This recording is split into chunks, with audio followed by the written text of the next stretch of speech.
Hi folks, my name's Raf Bohr. I'm a physiotherapist and Managing Director at Frontrunner Sports. Today, welcome to another edition of our Frontrunner educational series in the lead up to the 2016 Chevron City to Surf for Activ.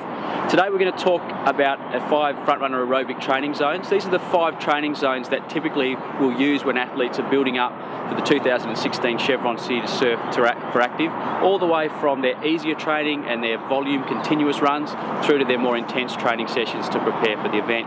We'll be using our coaching manager and IAAF Level 3 coach Ben Green to talk you through each of the zones and how to use them in your training program in the lead up to the event. So why is it important to understand and implement different training zones in the lead up to the 2016 Chevron City to Surf for Activ? Firstly, we know that a consistent training base for weeks and weeks is far better than a good week than a bad week.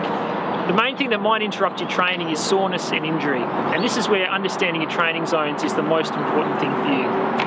Making sure you have a mix of easy, challenging and hard training sessions to complement your different energy systems, but also to get you to the start line ready to be your best. So our 5 Frontrunner training zones start right at the bottom with Zone 1, which we simply define as an easy or a recovery zone. This is a pace where simply you're very, very low exertion, normally typically you're 5 out of 10 or less. This is the most important zone for runners that are building up their training, just to make sure you can absorb the training and you can come back in a few days and repeat the training without building any unnecessary stress.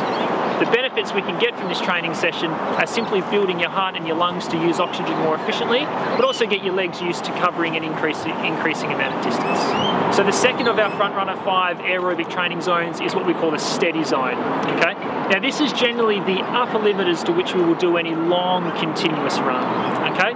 For those experienced runners, this is often a pace where you might be racing your half or your full marathon.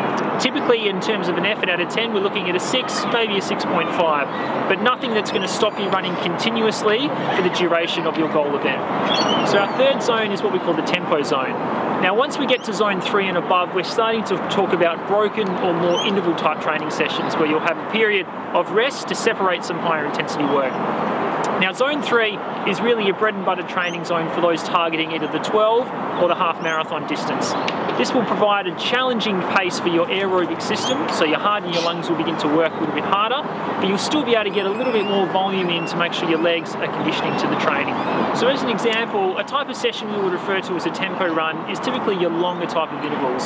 So for recreational runners, we're typically talking maybe 10 to 12 minute efforts at a time that you might do 2 to 3 repeats of.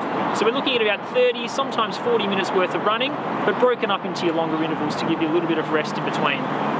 For advanced runners who have a little bit more experience, we can push this up to maybe 40, 45 minutes and make the reps a little bit more continuous. So maybe something like a 2 by 20 minute or even a 1 by 40 minute. So as we begin to go higher into the upper echelons of our Frontrunner 5 aerobic training zones, we get to zone number 4, called our threshold training zone.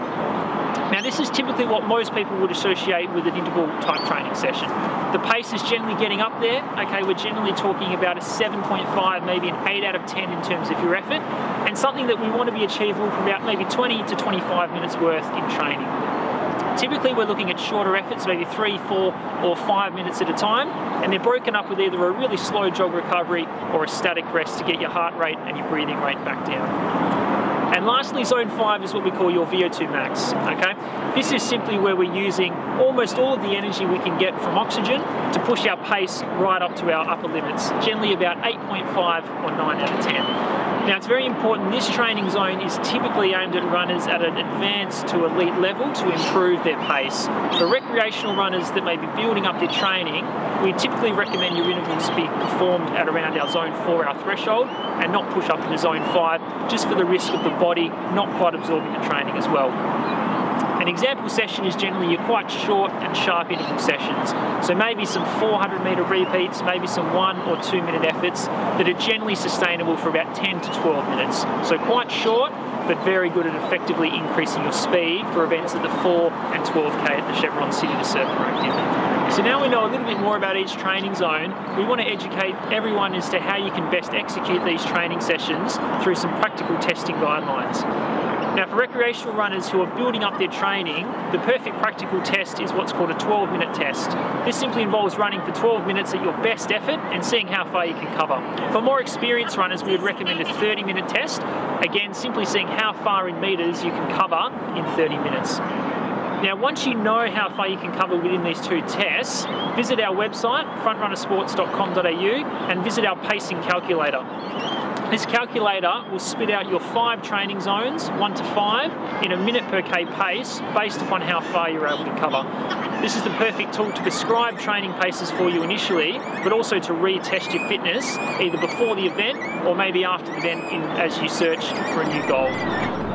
Team, thanks for tuning in, and trust that the information Ben's given you on those 5 training zones will help you in your build up to the 2016 Chevron City to Surfer Active. Thanks for tuning in to this episode of our Front Runner educational series in the lead up to the event. Keep chasing your goals, and we look forward to seeing you in the next episode.